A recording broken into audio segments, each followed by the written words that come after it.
बिस्मिल्लाहिर्रहमानिर्रहीम। अल्हम्दुलिल्लाह साइड हमारी क्लियर हो गई है।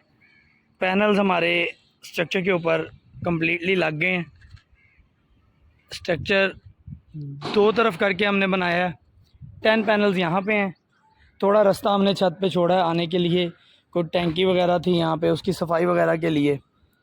और वैसे भी थोड़ा सा यहाँ पे हम लोग नहीं चाह रहे थे, स्ट्रक्चर को सेपरेट करना था हमने, तो हमने दो तरफ स्ट्रक्चर को सेपरेट कर दिया है। 10 पैनल्स का पैनल्स आप देख सकते हैं। पैनल्स के नीचे हमने प्रॉपर जो है वायरिंग को ऑर्गेनाइज तरीके से हम लेकर गए हैं।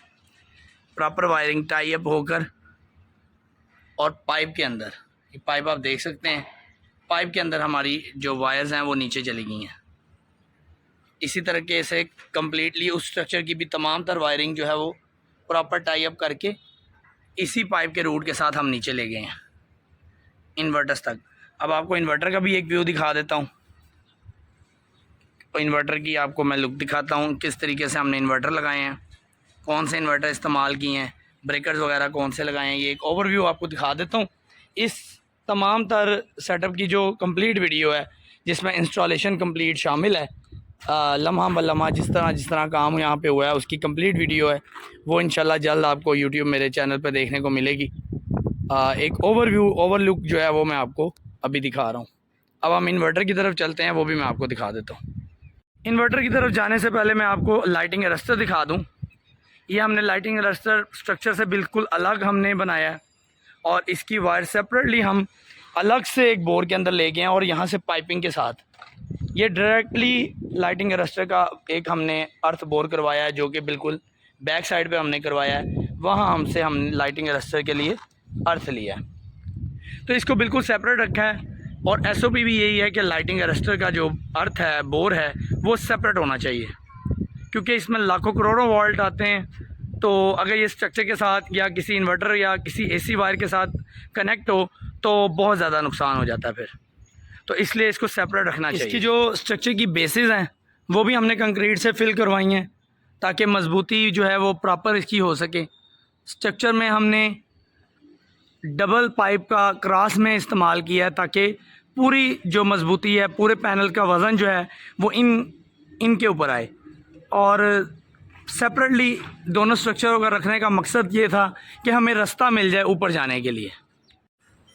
अब हम अपने इन्वर्टर, जो पैनल रूम है हमारा, वहाँ पे आ गए हैं, जहाँ हमने इन्वर्टर्स वगैरह लगाए हैं। ये छत के ऊपर ही एक स्टोर नुमा जगह थी जहाँ पे हमने अपने इन्वर्टर्स को इंस्टॉल किया है। ये इन्वर्टर की लुक आप देख सकते हैं, ये फ़ाइनल लुक है। प्रॉपर डक्टिंग के साथ काम किया गया है, प्रॉपर फिनिशिंग के साथ काम किया गया है, और इस चीज़ का ख्याल रखा गया है कि किसी किस्म की कोई मैस ना बने। यहाँ पे हमने एक और इजाफी काम भी किया है, जिसमें हमने यहाँ पे एक हैवी प्लग दी है। इन फ्यूचर अगर छत के ऊपर कोई हैवी चीज़ चलानी पड़ती है तो ये डायरेक्टली वापडा के साथ कनेक्टेड है। और यहाँ हमने एक नॉर्मल लोड का भी लाइट प्लग लगा दिया है। अगर कोई पंखा वगैरह या कोई छोटा लोड चलाना है तो लाइट लोड के लिए भी एक हमने सॉकेट रखी है। इन्वर्टर्स की बात करें तो हमने यहाँ पे IP65 इन्वर्टर्स का इस्तेमाल किया है, जो कि क्वालिटी में बहुत ही बेहतर होते हैं। इन्वरेक्स का हमने नाइट्रॉक्स इस्तेमाल किया है। इन्वरेक्स हाइब्रिड में इसकी मिसाल नहीं मिलती, और नाइट्रॉक्स सीरीज़ तो इनकी बहुत ज़बरदस्त है। इस नाइट्रॉक्स के साथ हमने ये डिस्ट्रीब्यूशन बॉक्स इस्तेमाल किया है, जिसमें इसमें हमारे पास जो दो चेंज ओवर आ जाते हैं, एक हैवी लोड के लिए, एक नॉर्मल लोड के लिए। इसमें हमने जो ब्रेकर्स इस्तेमाल किए हैं वो प्रॉपर क्वालिटी के सीमेंस के ब्रेकर इस्तेमाल किए हैं, और एसपीडी हमने शनाइडर की DC एसपीडी और AC एसपीडी हमने टैगो की ब्रांडेड इस्तेमाल किया है। Under over voltage protection device लगाई है, AC/DC अर्थिंग वगैरह कंप्लीट की है। यहाँ हमारे पास जो दो चेंज ओवर हैं वो भी अलग क्वालिटी के ABB के हमने इस्तेमाल किए हैं, और ब्रांडेड ब्रेकर्स हैं ये। और ग्रीन लाइट हमने इस्तेमाल किया वापडा इंडिकेशन के लिए, ये रेड लाइट नॉर्मल लोड के लिए, ये रेड लाइट हैवी लोड के लिए है। तो इस तरह हमारी डिस्ट्रीब्यूशन बॉक्स ये हमारा रेडी हो गया है। अगर हम इस छोटे बॉक्स की बात करें और बैटरीज़ की बात करें तो यहाँ पर बैटरीज़ हमने दो टॉल ट्यूबलर AGS TX 1800 इस्तेमाल की हैं, और प्रॉपर फिनिशिंग के साथ उसको इन ब्रेकर्स के थ्रू हमने इन्वर्टर के साथ अटैच किया है। ब्रेकर की बात करें तो यहाँ पे हमने जेन्यन 125 एम्पेयर का ABB का ब्रेकर इस्तेमाल किया, और लाइट लोड के लिए 20 एम्पेयर का ABB का ब्रेकर इस्तेमाल किया। चूँकि हमारे इस डिस्ट्रीब्यूशन बॉक्स में ब्रेकर की जगह अवेलेबल नहीं थी, इसलिए उसको हम बैटरी के ब्रेकर के साथ ले गए हैं ताकि हमारी जो जगह भी फिल हो जाए और काम भी खूबसूरत लगे। साथ ही अब मैं आपको दिखा दूं दूसरा इन्वर्टर। तो यहाँ हम ग्रो वाट का 10 किलो वाट का इन्वर्टर इस्तेमाल कर रहे हैं ऑन ग्रिड। यहाँ पे हमने प्रॉपर वायरिंग करते हुए यहाँ हमने इसका जंक्शन बॉक्स लगाया, डिस्ट्रीब्यूशन बॉक्स। यहाँ पे भी हमने सीमेंस के ब्रेकर्स का इस्तेमाल किया है और श्नाइडर की एसपीडीज़ लगाई हैं। सीमेंस 4 पोल ब्रेकर हमने इस्तेमाल किया 32 एम्पेयर में, और 16 एम्पेयर में डीसी ब्रेकर्स की 2 स्ट्रिंग्स लगाई हैं, तो 2 ब्रेकर इस्तेमाल किए हैं। दोनों के साथ एसपीडी लगाई है डीसी, और एसी एसपीडी के लिए 4 पोल एसपीडी इस्तेमाल की है। क्योंकि ये कमरा ऊपर है और सारा दिन बंद होता है, तो यहाँ हवस वगैरह ना हो जाए, गर्मी ना हो जाए, तो इसके लिए हमने एक एग्जॉस्ट फैन दिया है। एग्जॉस्ट फैन को हमने डायरेक्टली कनेक्ट किया है अपने लाइट लोड के साथ, जो 24 घंटे ऑन रहेगा। और उसके लिए हमने यहाँ पे एक बेड स्विच लगा दिया है कि जिस वक्त सर्दियाँ हों या नॉर्मल मौसम है, अगर आप बंद करना चाहें तो ये फ़ैन ऑफ कर सकते हैं।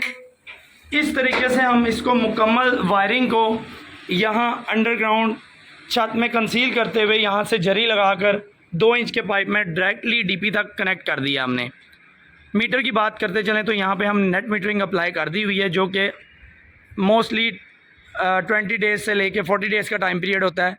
20 डेज़ पहले ये एप्लीकेशन दी थी, तो आलमोस्ट अब कोई 20 डेज़ का टाइम और रहता है, यहाँ नेट मीटरिंग लग जाएगी। जिस वक्त यहाँ नेट मीटर लग जाएगा तब मैं आपको उसकी भी लुक दिखाऊंगा, और एक दफ़ा तब आपको टेस्टिंग वीडियो भी इसकी दिखाऊंगा। अल्हम्दुलिल्लाह आज जो हमने इसको टेस्ट किया है, तो तकरीबन इसने जो 3 किलोवाट का हमारा सिस्टम है उसने 16 यूनिट प्रोड्यूस किए हैं, और 10 किलोवाट का सिस्टम जो है वो हमने सिर्फ 10 मिनट के लिए ऑन किया है, 1 यूनिट प्रोड्यूस हुआ है। तो इस तरह से हमने अभी अपनी टेस्टिंग कर ली है, लेकिन नेट मीटर जब लगेगा तो कम्प्लीटली ग्रो वाट को ऑन करेंगे, तब तक हाइब्रिड हमारा सिस्टम जो है वो चलता रहेगा। हाइब्रिड पे हमने नॉर्मली इनका सिर्फ यूपीएस तक का लोड ही डाला है, जो कि 2200-2300 वाट है, इसीलिए हमने 3 किलो वाट का इन्वर्टर लगाया है ताकि किसी किस्म की लोड को मैनेज करने में परेशानी ना हो। ये काफ़ी एक बड़ी छत थी जहाँ पे L2 L3 स्ट्रक्चर लग सकता था, लेकिन कस्टमर की डिमांड थी कि वो छत को यूटिलाइज़ करना चाहते हैं, इसलिए अपलिफ्ट स्ट्रक्चर लगाया है। अपलिफ्ट स्ट्रक्चर की बात करें तो हमने यहाँ पे 3 इंच का राउंड पाइप इस्तेमाल किया है 12 गेज में, और यहाँ पे हमने एंगल्स के साथ इसको सपोर्ट दी है, और ऊपर पैनल्स लगाने के लिए हमने 1.5 बाई 1.5 का पाइप इस्तेमाल किया है, जो कि 12 गेज में ही है। तो इस तरह मजबूती का ख़ास ख्याल रखा है। नॉर्मली लोग 16 गेज 18 गेज का पाइप यूज़ कर जाते हैं, जो कि वक्त के साथ कमज़ोर हो जाता है, जंग लगने से वो जल्दी ख़राब हो जाता है।